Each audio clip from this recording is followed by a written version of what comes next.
আজি 24/2/2024 বৰ্ষৰ প্ৰাতঃ মুৰলী। ওম শান্তি। বাপ দাদা মধুবন। আজি বাবাই কৈছে, মৰমৰ সন্তানসকল, তোমালোকে এতিয়া সংঘ হবৰ বাবে পুৰুষাৰ্থ কৰি আছা। তোমালোক এই লক্ষ্মীনাৰায়ণৰ দৰে সংঘ অৰ্থাৎ সম্পূৰ্ণ নিৰ্বিকাৰী হ'ব লাগে। প্ৰশ্ন: এই জ্ঞান মাৰ্গত তীব্ৰ গতিৰে আগবাঢ়ি যোৱাৰ সহজ বিধি কি? উত্তৰ: এই জ্ঞানত তীব্ৰ গতিৰে আগবাঢ়ি যাবৰ বাবে আন সকলো খেয়াল বাদ দি পিতাৰ স্মৰণ কৰাত লাগি যোৱা, যাৰ দ্বাৰা বিকৰ্ম বিনাশ হৈ যায় আৰু সকলো অশুদ্ধি সম্পূৰ্ণ বাহিৰ হৈ যায়। স্মৃতিৰ যাত্ৰাই হৈছে উচ্চ পদৰ আধাৰ। স্মৃতিৰ যাত্ৰাই হৈছে উচ্চ পদৰ আধাৰ। ইয়াৰ দ্বাৰাই তোমালোক কড়িৰ পৰা হীৰাতুল্য হ'ব পাৰা। পিতাৰ কৰ্তব্য হৈছে তোমালোকক কড়িৰ পৰা হীৰা, পতিতৰ পৰা পাৱন কৰি তোলা। ইয়াৰ অবিহনে পিতাও ৰৈ থাকিব নোৱাৰে। ওম শান্তি। পিতাই বহি সন্তানসকলক বুজায় যে এই সংসাৰত হংসও আছে আৰু বগলীও আছে। এই লক্ষ্মীনাৰায়ণ হৈছে হংস। এওঁলোকৰ দৰে তোমালোক হ'ব লাগে। তোমালোকে ক'বা যে আমি দৈবী সম্প্ৰদায়ৰ হৈ আছো। পিতাই ক'ব, তোমালোক দৈবী সম্প্ৰদায়ৰ হৈ আছা। মই তোমালোকক হংস কৰি তোলো। এতিয়া সম্পূৰ্ণ হৈ উঠা নাই, হ'ব লাগে। হংসই মাণিক বুটলে, বগলীয়ে লেতেৰা বস্তু খায়। এতিয়া আমি হংস হৈ আছো, সেয়েহে দেৱতাসকলক ফুল বুলি কোৱা হয় আৰু তেওঁলোকক কাঁইট বুলি কয়। হংস আছিলা, পাছত অধোগতি হৈ বগলী হ'লা। আধা কল্প হংস, আধা কল্প বগলী। হংস হ'বলৈ যাওঁতেও মায়াৰ বহুত বিঘিনি আহে। কিবা নহয় কিবা প্ৰকাৰে অধোগতি হৈ যায়। মুখ্যত দেহ অভিমানৰ কাৰণেই অধোগতি হয়। এই সংগমতেই তোমালোক সন্তানসকল পৰিৱৰ্তন হ'ব লাগে। যেতিয়া তোমালোক হংস হৈ যোৱা, তেতিয়া কেৱল হংসই থাকে। হংস অৰ্থাৎ নতুন সৃষ্টিত দেৱী দেৱতা হয়। পুৰণি সৃষ্টিত এজনো হংস থাকিব নোৱাৰে। যদিও সন্ন্যাসী থাকে, কিন্তু তেওঁলোক হৈছে হদৰ সন্ন্যাসী। তোমালোক হৈছে বেহদৰ সন্ন্যাসী। বাবাই বেহদৰ সন্ন্যাস শিকাইছে। এই দেৱতাসকলৰ দৰে সৰ্বগুণসম্পন্ন আৰু কোনো ধৰ্মাৱলম্বীয়েই নহয়। এতিয়া পিতাও আহিছে, আদি সনাতন দেৱী দেৱতা ধৰ্ম প্ৰতিষ্ঠা কৰিবৰ বাবে।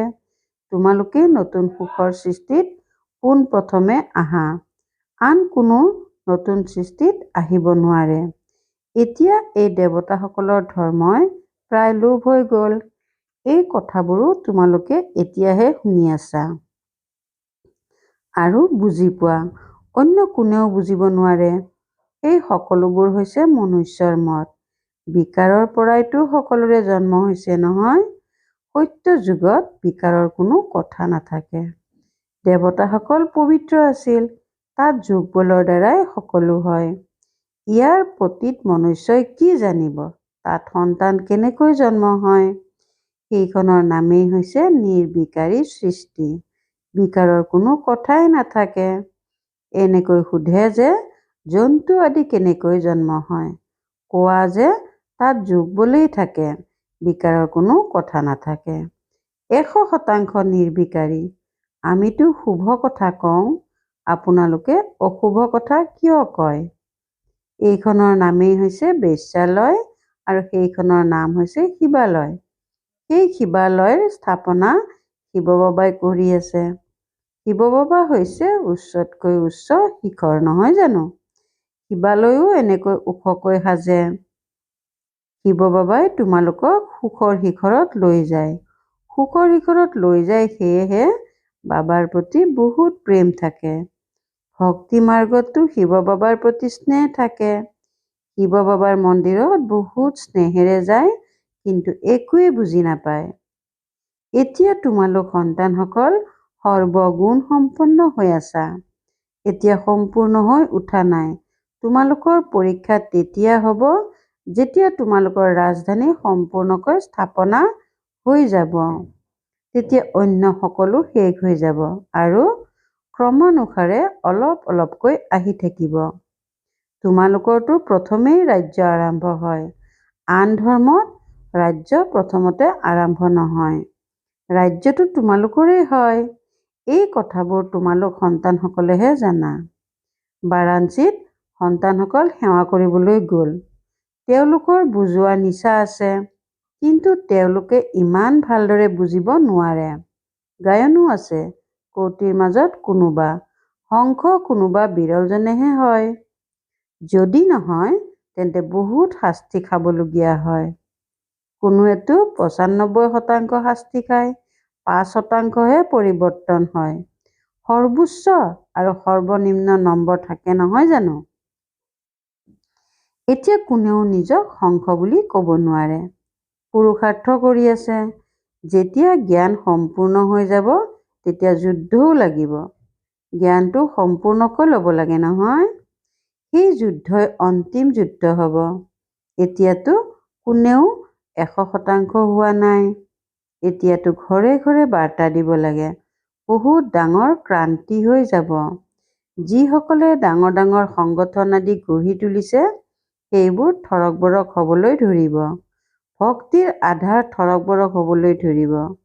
এতিয়া ভক্তসকলৰ ৰাজ্য নহয় জানো? তাৰ ওপৰত তোমালোকে বিজয় লাভ কৰিবা।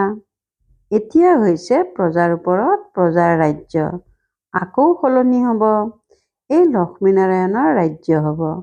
তোমালোকে সাক্ষাৎকাৰ কৰি থাকিবা। আৰম্ভণিতে তোমালোকক বহুত সাক্ষাৎকাৰ কৰোৱা হৈছে, কেনেকৈ ৰাজধানী চলে।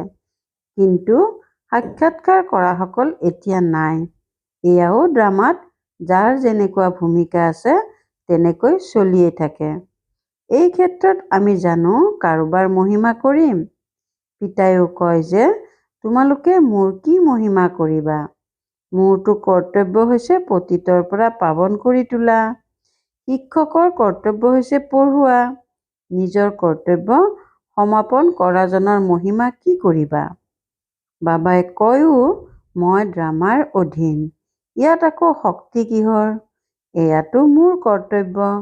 কল্পই কল্পই সংগমত আহি পতিতৰ পৰা পাৱন কৰি তোলাৰ মাৰ্গ দেখুৱাওঁ। মই পবিত্ৰ কৰি তোলাৰ অবিহনে থাকিব নোৱাৰো। মই পবিত্ৰ কৰি তোলাৰ অবিহনে থাকিব নোৱাৰো। মোৰ একেবাৰে সঠিক ভূমিকা। ১ ছেকেণ্ডো দেৰিকৈ বা আগতে আহিব নোৱাৰো। একেবাৰে সঠিক সময়ত সেৱাৰ ভূমিকা পালন কৰোঁ। প্ৰতি ছেকেণ্ডত যি পাৰ হয় ড্ৰামাই মোৰ দ্বাৰা ড্ৰামা কৰায়। মই পৰৰ বশীভূত হওঁ। ইয়াত মহিমাৰ কথা নাই। মই কল্পই কল্পই আহোঁ। মোক আহ্বানেই কৰে পতিতৰ পৰা পাৱন কৰি তোলোতা আহক। কিমান পতিত হৈ গৈছে। এটা এটা অৱগুণ আঁতৰাবলৈ কিমান পৰিশ্ৰম হয়।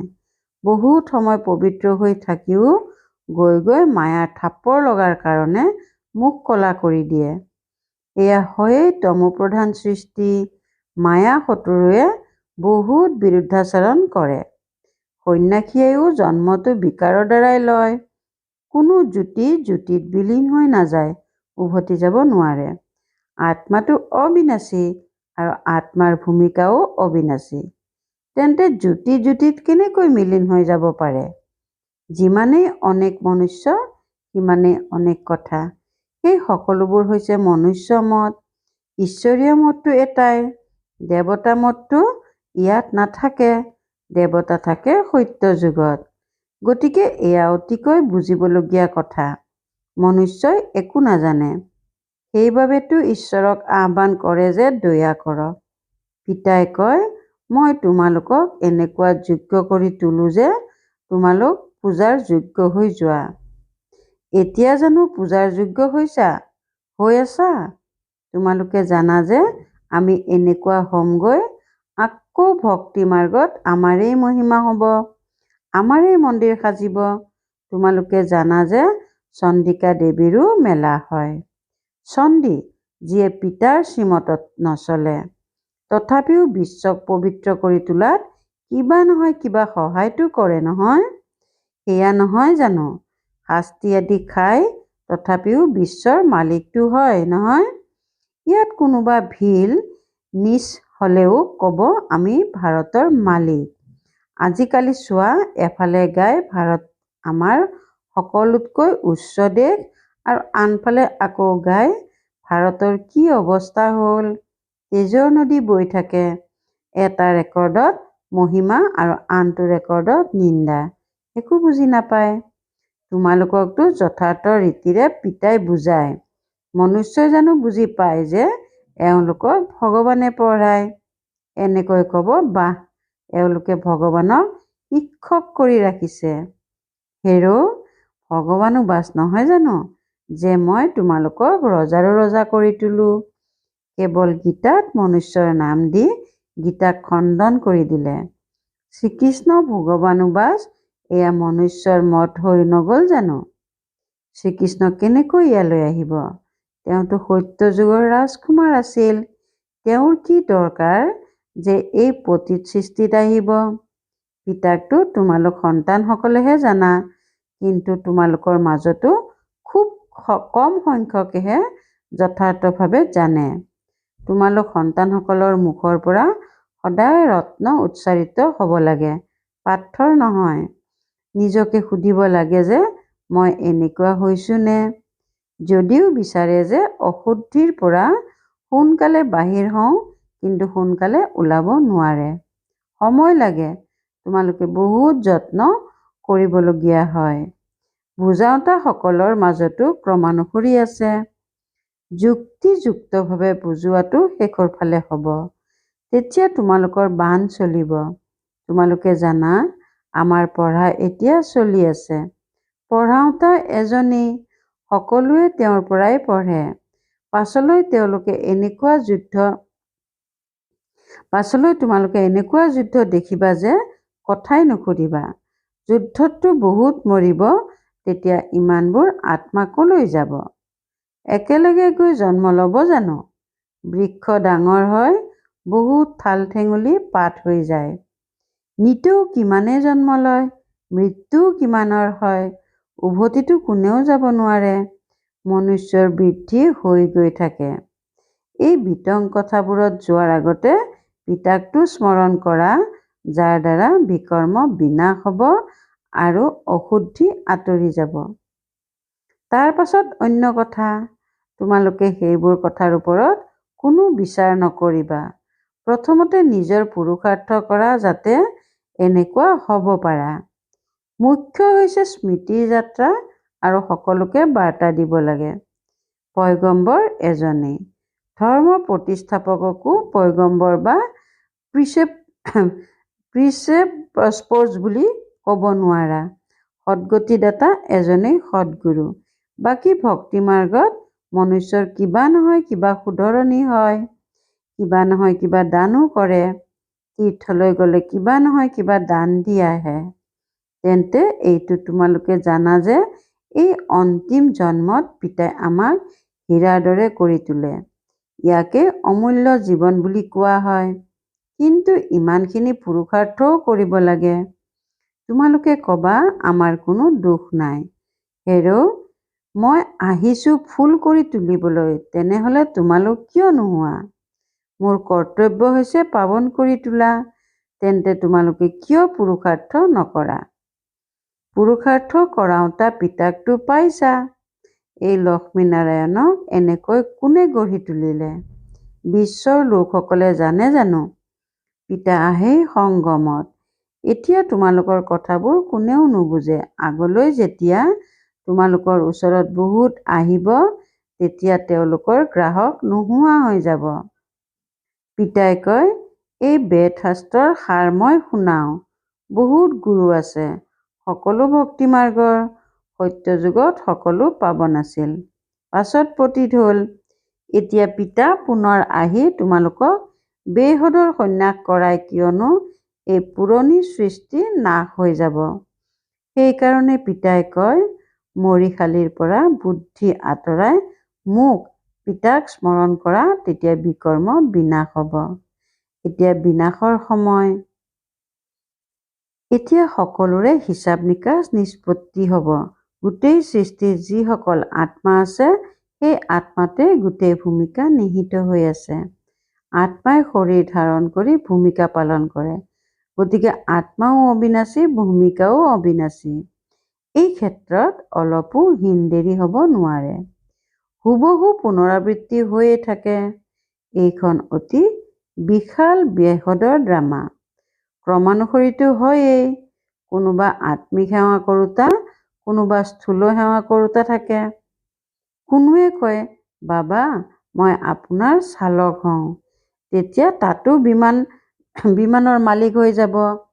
আজিকালিৰ ডাঙৰ লোকসকলে ভাবে যে এতিয়াতো আমাৰ বাবে স্বৰ্গই হয়। বিশাল অট্টালিকা, উৰাজাহাজ আছে। পিতাই কয়, এই সকলোবোৰ হৈছে কৃত্ৰিম। ইয়াক মায়াৰ পাম বুলি কোৱা হয়। কি শিকি থাকে? জাহাজ আদি তৈয়াৰ কৰে। এতিয়া এই জাহাজ আদি জানো তাত কামত আহিব? বোমা তৈয়াৰ কৰে। এয়া জানো তাত কামত আহিব? সুখ দিওঁতা বস্তুবোৰতো কামত আহিব। বিনাশ হোৱাত বিজ্ঞানে সহায় কৰে। আকৌ সেই বিজ্ঞানে তোমালোকক নতুন সৃষ্টি গঢ়ি তোলাত সহায় কৰিব। এইখন ড্ৰামা বৰ অপূৰ্বভাৱে ৰচি থোৱা আছে। ভাল বাৰু, অতি মৰমৰ কল্পৰ পাছত পুনৰাই মিলিত হোৱা সন্তানসকলৰ প্ৰতি মাতা পিতা বাপ দাদাৰ স্নেহপূৰ্ণ স্মৰণ আৰু সুপ্ৰভাত। আত্মিক পিতাৰ আত্মিক সন্তানসকলক নমস্কাৰ। ধাৰণাৰ বাবে মুখ্য সাৰ ১ নম্বৰ। এই বিনাশৰ সময়ত পুৰণি সৃষ্টিৰ পৰা বেহদৰ সন্ন্যাস কৰিব লাগে। এই মৰিশালীৰ পৰা বুদ্ধি আঁতৰাই দিব লাগে। স্মৃতিত থাকি সকলো পুৰণা হিচাপ নিকাচ নিষ্পত্তি কৰিব লাগে। ২ নম্বৰ। মুখেৰে সদায় জ্ঞানৰত্ন উচ্চাৰণ কৰিব লাগে। পাথৰ নহয়, পুৰা শংখ হ'ব লাগে। কাইটক ফুল কৰি তোলাৰ সেৱা কৰিব লাগে। বৰদান, সেৱাৰ লগতে বেহদৰ বৈৰাগ্য সাধনা জাগ্ৰত কৰোঁতা সফলতা মূৰ্ত হোৱা। সেৱাৰ পৰা আনন্দ আৰু শক্তি পোৱা যায়, কিন্তু সেৱাতেই বৈৰাগ্য বৃত্তিও নাইকিয়া হৈ যায়। সেয়েহে নিজৰ ভিতৰত বৈৰাগ্য বৃত্তি জাগ্ৰত কৰা। যেনেকৈ সেৱাৰ পৰিকল্পনা বাস্তৱত ৰূপায়িত কৰিলে সফলতা পোৱা যায়, তেনেকৈ এতিয়া বেহদৰ বৈৰাগ্য বৃত্তি জাগ্ৰত কৰা। লাগিলে যিমানেই সাধন প্ৰাপ্ত নহওঁ, কিন্তু বেহদৰ বৈৰাগ্য বৃত্তিৰ সাধনা যাতে নাইকিয়া হৈ নাযায়। সাধন আৰু সাধনাৰ সন্তুলন থাকিলেহে সফলতা মূৰ্ত হ'বা। শ্লোগান: অসম্ভৱক সম্ভৱ কৰাটোৱেই পৰমাত্মা স্নেহৰ লক্ষণ। অসম্ভৱক সম্ভৱ কৰাটোৱেই পৰমাত্মা স্নেহৰ লক্ষণ। ওম শান্তি।